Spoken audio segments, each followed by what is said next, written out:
کی اس طرح سے کوشش کریں گے تو پھر جب کوئی چیز پریس ہوتی ہے پھر اتنی تیزی سے واپسی کی طرف بھی آتی ہے. جی بڑی خوبصورت بات ہے اور سوال بہت اچھا ہے. جیسا کہ جناب آصف تنبولی ایڈوکیٹ صاحب نے فرمایا, بڑی خوبصورت باتیں انہوں نے کی, بڑے زبردست نقطے تھے یاد رکھنے والے.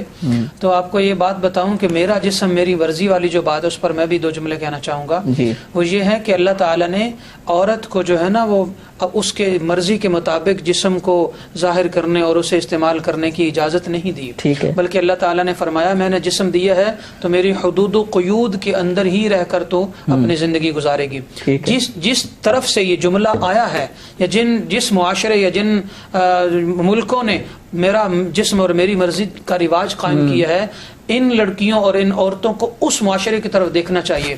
اس معاشرے کے اندر آج بھی عورت کی کوئی عزت نہیں, اس معاشرے کے اندر عورت جائیداد کی وارث نہیں قرار پائی جاتی. اسلام کے اندر تو عورت نے کھلی چھوٹ, اسلام نے تو عورت کو کھلی چھوٹ دے دی ہے. جیسے کہ جناب تنبولی صاحب نے بھی فرمایا کہ مرد کا درجہ جو ہے نا وہ سوسائٹی کی عزت کو لے کر نیچے رہ جائے, اور تو بہت اوپر چلی گئی ہے, ہمارے قدموں تلے تو جنت کوئی نہیں ہے. تو اسلام نے جو عزت عورت کو دی ہے وہ عورت جہاں مرضی بھٹک لے, جہاں مرضی اپنے آپ کو یوں کہہ لے تحقیقات کے سمندروں میں غوطہ زن ہو لے, یا جدھر مرضی اپنے حقوق ڈھونڈتی پھرے. جو اسلام کے اندر عورت کو حقوق دیے گئے ہیں وہ کبھی بھی اسے کہیں نہیں ملیں گے. اور اس لیے کسی بھی عورت کو یہ نہیں سوچنا چاہیے کہ میرا جسم اور میری مرضی. اگر یہ سوچے گی تو اس کا یہ مطلب ہے کہ وہ اس عورت کا مقابلہ کرنا چاہتی ہے, اسے کاپی کرنا چاہتی ہے جس کی نہ عزت ہے, نہ وراثت ہے, نہ جائیداد ہے, نہ گھر ہے, نہ ماں باپ ہے. اب وہ جو میرا سوال جو آپ سے تھا خصوصی طور پہ وہ اس کا جواب دے دیں,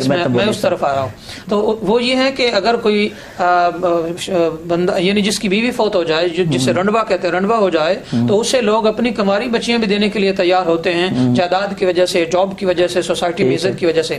مگر جو بیوہ لڑکیاں ہیں, یہ بات سچ ہے کہ آج بھی ہمارے اسلامی معاشرے کے اندر بیوہ سے شادی کرنے سے لوگ ڈرتے ہیں. ڈرنے سے مراد لوگ کیا کہیں گے, اسے مروز بھی سمجھا جاتا ہے, اور بہت ساری وجوہات ہیں. ان کا اسلام سے کوئی تعلق نہیں. یہاں پر دلیل کے طور پر ایک نقطہ اتنا سٹرونگ ہے کہ اگر ہم اپنے ذہن میں بٹھا لیں تو کبھی بھی اسے نہ بھولیں. وہ یہ ہے کہ ہمارے نبی صلی اللہ تعالی علیہ وسلم کی سیرت طیبہ ہمیں بتاتی ہے. آقا علیہ السلام کی 9 بیویاں تھیں, ان 9 میں سے صرف ایک بیوی سیدہ عائشہ رضی اللہ تعالیٰ عنہا وہ کنواری تھیں جن سے آقا علیہ السلام نے شادی کی. باقی 8 کی 8 بیویاں آقا علیہ السلام کی وہ بیوہ تھیں جن کو آقا علیہ السلام نے بچوں سمیت یعنی جن کے بھی بچے تھے بچوں سمیت انہیں اپنی کفالت اور اپنے نکاح میں اور اپنی زوجیت میں لیا.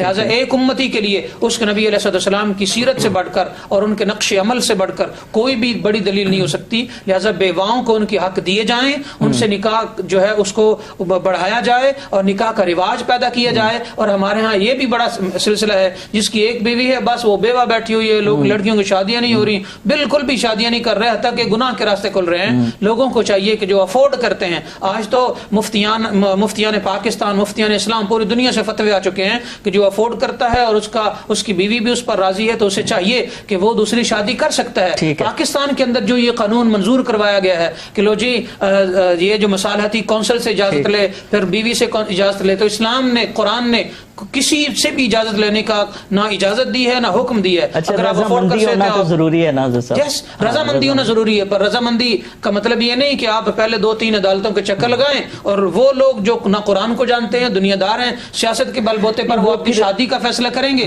اور اس کے بعد وہ چاہیں تو آپ شادی کریں, چاہیں تو نہ کریں. جب قرآن نے نہیں یہ پابندی لگائی, اللہ نے یہ پابندی نہیں لگائی, تو انسان کون ہوتے ہیں لگانے والے؟ لیکن حضرت صاحب رضامندی کی تو لگائی ہے نا, رضامندی ہونا تو ضروری نہیں لگائی. اسلام نے نہیں کہا کہ پہلی بیوی سے پوچھ کر دوسری شادی کرو. وہ کہتے ہیں آپ پہلی کو نہیں خوش رکھ رہے, دوسری کو یا تیسری کو کہاں سے خوش رکھیں گے؟ پہلی بات یہ ہے کہ قرآن نے یا اسلام نے یا اللہ نے نہیں کہا کہ پہلی بیوی سے پوچھ کر دوسری شادی کرو, اس کی اجازت ہوگی تو. دوسری بات یہ ہے کہ گھر کے حالات بتاتے ہیں, گھر کے حالات بتاتے ہیں کہ عورت خوشحال ہے یا نہیں. ویسے کون سی عورت ہے ایسی دنیا میں چند عورتوں کو نکال کر جو کہتی ہے اپنے شوہر کو میرے صاحب ہے, میرے سرتاج, دوسری شادی کر لے, میں بہت زیادہ خوش ہوں گی. ایسا ممکن ہی نہیں ہے. چلے رضامندی کو بھی نہیں آپ مانتے, لیکن برابری رکھنے قرآن نہیں مانتا بھائی میرے سمیت, میں تو قرآن پر عمل کرتا ہوں. برابری رکھنے کا تو ہے نا, اگر آپ برابری نہیں رکھ سکتے تو گناہ گار ہوں گے. برابری کے سارے اگر کوئی بندہ حقوق دے سکتا ہے, افورڈ کر سکتا ہے, تو اسے دوسری شادی کرنی چاہیے. ہم عدالت کے